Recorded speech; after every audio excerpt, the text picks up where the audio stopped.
কংগ্ৰেছৰ নেতা এজনে কৈছিলে যে আমাৰ দিনত আমি দিছপুৰত থাকিছিলো আৰু কোকৰাঝাৰত আমি একো নাচাইছিলো। তেতিয়া মই এটাই কথা মনত ভাবিছিলো যে অসমৰ মুখ্যমন্ত্ৰীক বিটিআৰৰ মানুহে ভোট দিয়ে নে নিদিয়ে? বিধানসভাত আপোনালোকে ভোট দিয়ে নে নিদিয়ে?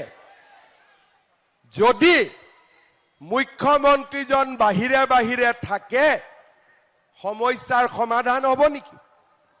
আৰু সেই কাৰণে যোৱা 5 বছৰত মই 212তকৈও বেছি বিটিআৰলৈ আহিছো।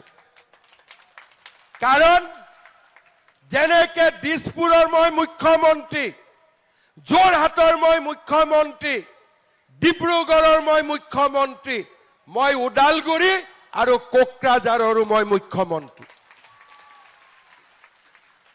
আমি দায়িত্ব পালন কৰিব জানো।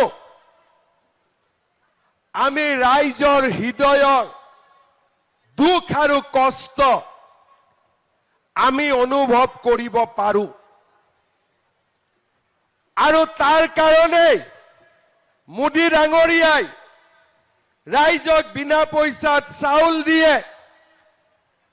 5 লাখ টকাৰ চিকিৎসা সাহায্য দিয়ে, ঘৰ দিয়ে, কৃষক সন্মান নিধি দিয়ে, আমি অৰুণোদয় দিওঁ, নিযুত মইনা দিওঁ, 2 লাখ ল'ৰাক চাকৰি দিওঁ, 2 লাখ ল'ৰাক ব্যৱসায় কৰিবৰ কাৰণে পুঁজি দিওঁ, লাখপতি বাইদেউ দিওঁ, অসম মালাৰ ৰাস্তা বনাওঁ। এটা দিন আমি জিৰণি নলওঁ। প্ৰতিটো পল, প্ৰতিটো ক্ষণ আমি ৰাইজৰ কাৰণে কাম কৰোঁ। আৰু তাৰ কাৰণেই আজি বিটিআৰৰ গোটেই বন্দুক আমাৰ হাতত। কোনোবাই বন্দুক মাৰিব খুজিলেও ঘৰত বন্দুক নাই, গাঁতৰ তলত থকা কেইটা উলিয়াই লৈ গৈছো। কিয়? অসমৰ মুখ্যমন্ত্ৰী হিচাপে ৰাইজক নিৰাপত্তা দিয়া আমাৰ দায়িত্ব।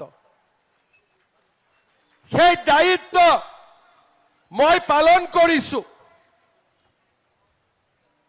কোনোবা এজন নেতাক সুধিব যে বিটিআৰৰ 40টা সমষ্টিৰ নাম ফটাফট কৈ দিব লাগে। কোনবাই পাৰে নোৱাৰে নাজানো, মই কিন্তু ফটাফট কৈ দিম।